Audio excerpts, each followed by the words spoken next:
Well, hey guys, this is DK Spencer, and this is a bone stock FSC just out of the box, the way they come. And we're going to turn it into something you can use for less lethal home defense or self-defense, whatever. Alright, so first thing we're going to do is we're going to get rid of the magazine. This is an 8-gram magazine. We're going to be replacing this with a Grimberg 12-gram magazine, but we'll do that at the end. Alright, after the magazine's out, you're going to push in and turn counterclockwise to release your barrel. And we're going to get rid of that. And we're not going to be using that either. Spring falls out.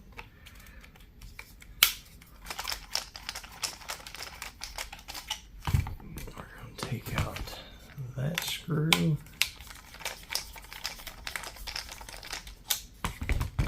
That screw.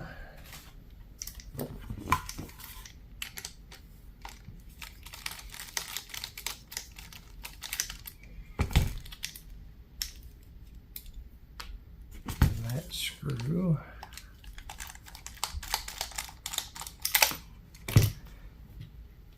That screw. We're going to separate this stuff here. Alright, there's a little O-ring on that. Pop that guy off. I never put those back on because I think they're useless.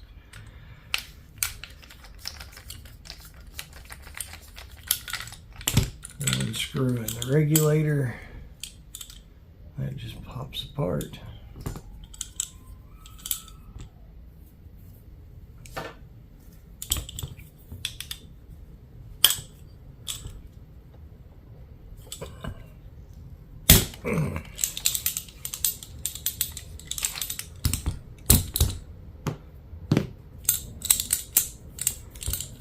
Reach in here, push that guy out the back. That's your heat core and bolt.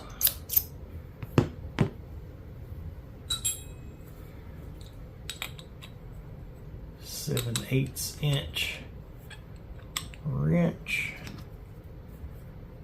This is a 3/16. It's the same thing we used to get the cap off the back.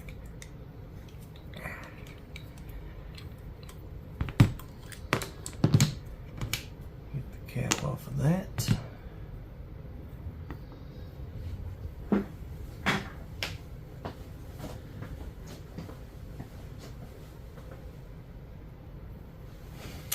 Alright, so we're going to take a dental pick and get the factory O-ring out because they're pretty much worthless.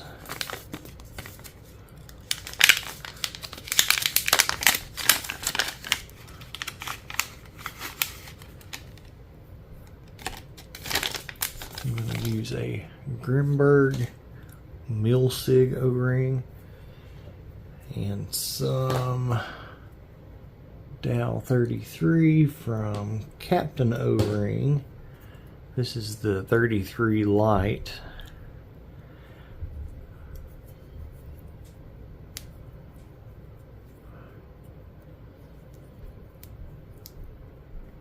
Okay. I'm going to use my Wixon tool. So while you got this back piece off, you just drop that down like that. And once this guy's good and greased up, it'll just let you pop it right down into place. Just like that. Then you can test it. You should have some resistance, but it shouldn't be difficult to push at all. If it's difficult to push, your O-ring is not seated properly. Okay. Now,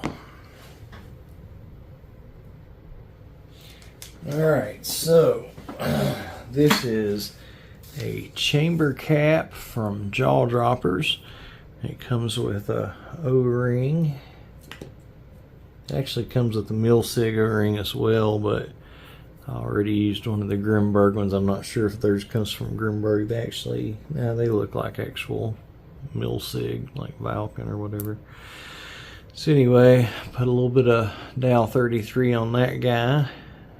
Put it over that. Alright, so this is going to go in place of this.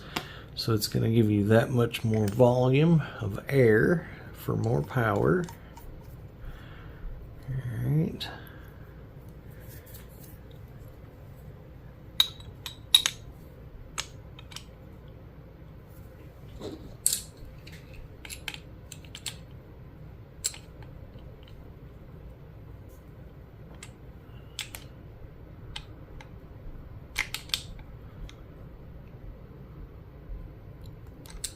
Alright,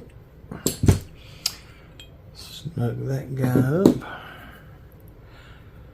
We're going to put our bolt back on, but we're just going to put it far enough to where it doesn't fall back off, so it's pre-advanced.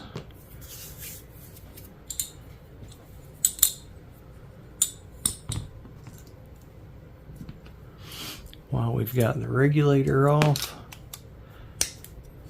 same size as what takes your rear caps off, so it's your 3/16. Go ahead and adjust the regulator all the way in. Okay, don't force it.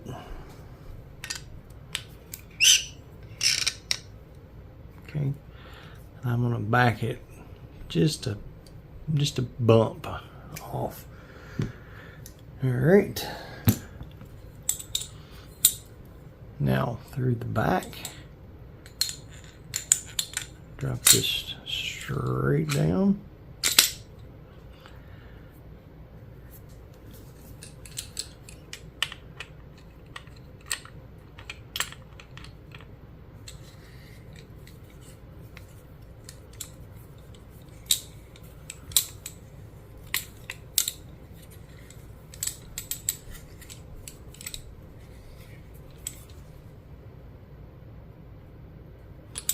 Okay, got that good and snug. Making sure the bolt is still pre-advanced. Make sure it hasn't slid back against the back of the heat core. It needs to be sticking up in this gap, because when you put your regulator on, you want to make sure that this part that sticks down is in between the bolt and the back of the heat core, so that when you put the spring and the barrel in and it pushes this back, that's actually what cocks it by going over that. All right, so if you do not pre-advance that bolt, if your bolt is not pushed forward on that heat core, then it won't cock when you put your barrel in it, and then it obviously will not shoot.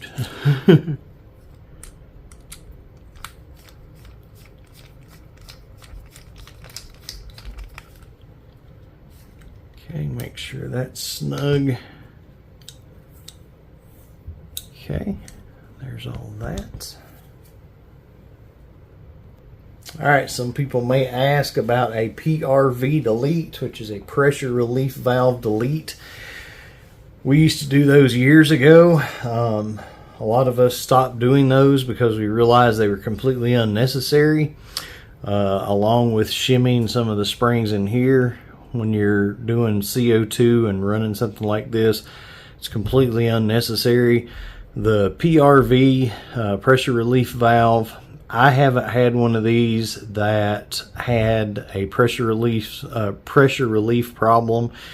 I don't even know how long it's been since I stopped doing the PRV deletes, and I've had zero problems. So I've got at least like probably 20 builds out there that do not have PRV deletes on them. Zero problem whatsoever. So M17 before the Home Defense 24 kits and stuff, that is something you do a PRV delete on.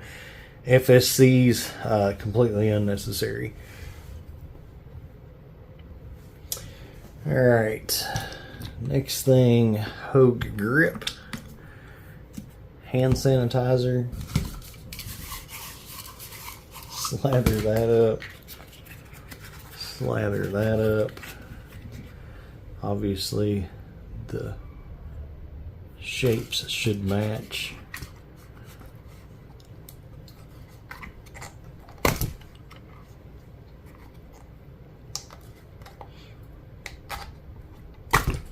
Oops.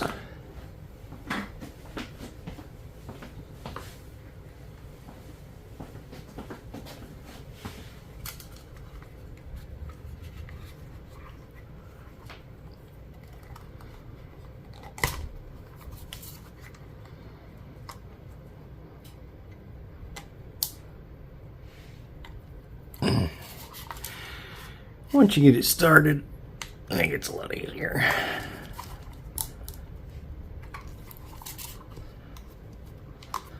Just keep going back and forth. Make sure you're holding the opposite side so that you're not fighting against yourself.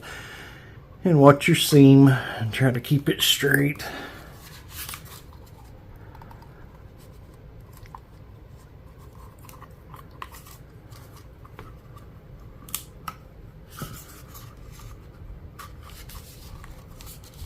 There.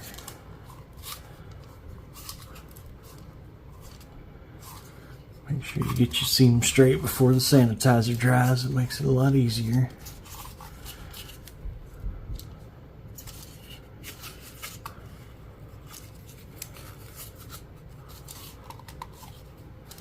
Alright, good.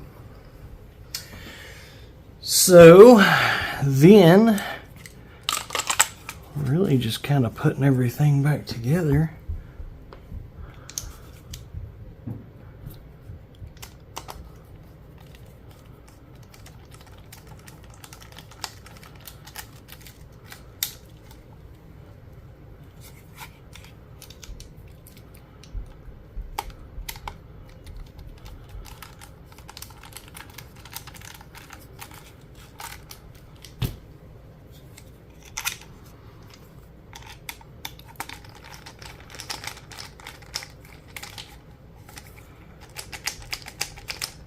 Okay, haven't done that one yet, so keep that in mind. So we're going to do a merciless lethal comp.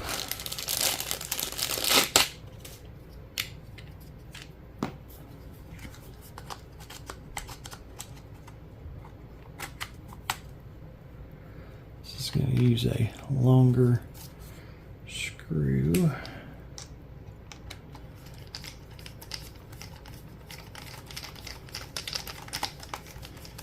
We're actually not going to tighten that one down until we've got the barrel in and everything.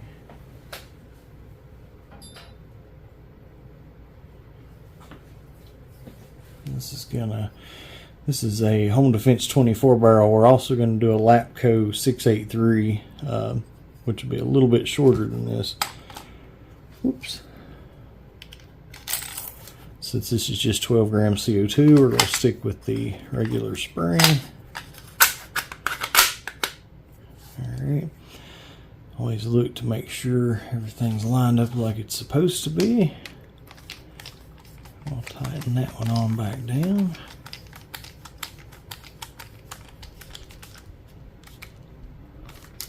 Okay. Alright. Spray some DuPont silicone lubricant in a couple of its orifices.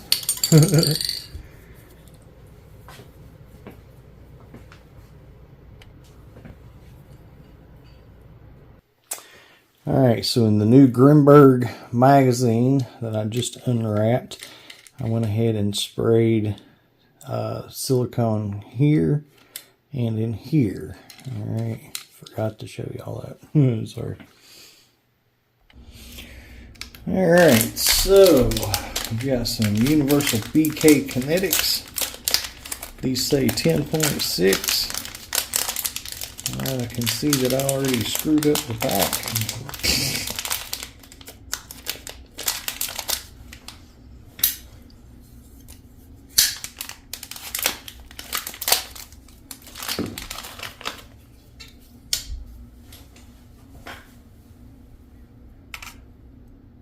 10.62, 10.57, 10.58, 10.57, 10.59, 10.55. So yep, everything rounded to 10.6. Where did that go?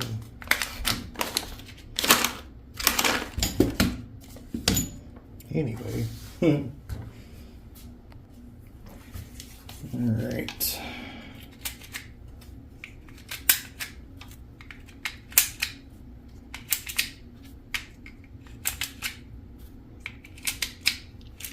Six rounds.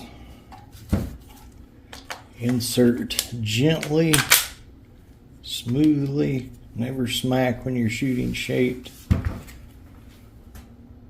All right.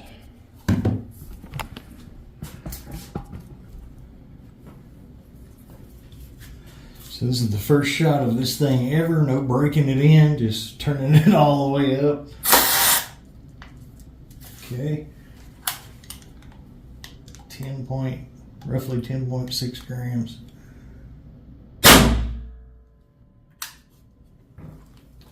Alright, so that's 308. Let me check that. So that's 46.46 joules.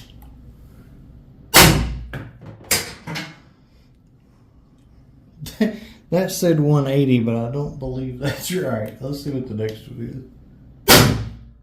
Yeah, 260. I don't know. That one read weird. Odd. 228. 208. All right. Good time. So 208. Let's see what that ends on. So 21 joules for the last shot. So good times. Good times. All right. So with these, number one, never leave one of these charged. Like for example, we're done. We're going to go ahead and get the pressure off all the O-rings. Never walk around with one of these engaged when you're not going to use it for any length of time. Number two, never fire back to back to back CO2 cylinders through one of these. They're not a pellet gun. They're not having this much CO2 go through at a time. They're having this much CO2 go through. So one cylinder, as you can see, that guy's already getting frosty. But one cylinder, you only get 6-7 shots out of it. So you can look, a seventh of that thing is going out every time you pull the trigger roughly. So it's cooling very fast. So everything internally, all your O-rings, all your seals, everything is getting cold really fast. So if you do not let them warm back up to room temperature and just go one right after the other, number one, you're going to lose a lot of power, because the faster you shoot this stuff, the colder it gets, the less power you have, blah, blah, blah. And the second thing is you're going to freeze your seals and O-rings and you're going to get a leak. So a good way to blow an O-ring is to shoot, 3 to 5 of these in a row without letting it warm back up first. Another thing, always put some CO2 or put some lubrication. Either put a couple of drops on the top of your CO2 and put it in like that, a couple of drops in that hole, or both, or same deal if you're using spray. But that'll push lubricant up into your regulator and everything and keep everything going smooth. But do that at least every other, if not every third cylinder that you put in it, and that will keep it running well. If you're going to change barrels, make sure to back this screw out just a little bit and have your magazine out, and that's about it. All right, good times. All right, so let's say hypothetically we did need to do a PRV delete on this for whatever reason. What would the symptoms of that be? When you pierce this, you would have had a small leak of air here until it lowered the pressure just a little bit and quit. So, and that's what the pressure relief valve is made for, so it's not going to get to such a high pressure that something explodes. But the truth of the matter is, nothing that we're doing, CO2 or air, ever gets that thing anymore to where it's at a high enough level to where it feels that it needs to bleed anything off. But if you're ever having air bleeding off in the middle of your adjustment here, that's your pressure relief valve. But, like I say, I doubt you'll ever see that anymore. Right. Alright, so we've done that. Let's eject this magazine. Again, back this screw out just a couple of turns. Push in, turn counterclockwise. And they make extensions for this as well, so you can get a lot more power out of it if you want to just keep making the barrel longer. But then what we're going to do, this is a Lapco FSR rifled 683. So this is going to be for a little more compact setup. All right. Yep. All right, so this is basically a 5-inch barrel, and the other one is a little over a 6-inch barrel. Big difference is this one is rifled, so you're going to get some blow-by past your rounds because of the rifling. We're just going to use these same ones I shot there, the 10.6s. So I'll measure. I'm just worried about the first one anyway, but 10.55, so we'll call it 10.6. Again, keep the tension. Don't do the lockdown thing like you do with balls. Load them one at a time like you would with a firearm. Push in steadily. Okay. See how much less power we get with the so 274. Let me check that. So 36.77, so almost exactly a 10 joule drop by dropping down to the slightly shorter and rifled Lapco barrel. So yeah, either one cycles very well with shaped, obviously. Again, do that. So what you would shoot in either one of these barrels is going to be universal size BK Kinetics or the 9.9 gram or 10 gram Riot balls. You can also shoot cheap Yeller balls. Yeah, all that. All right, guys, thanks for watching. This is DK Spencer. Y'all make sure to like and subscribe. Bye. Hey, let me check something. Hold on. Here's some of these Alien Play balls. Yep, you can use those. Alien Play is good to play. Woohoo!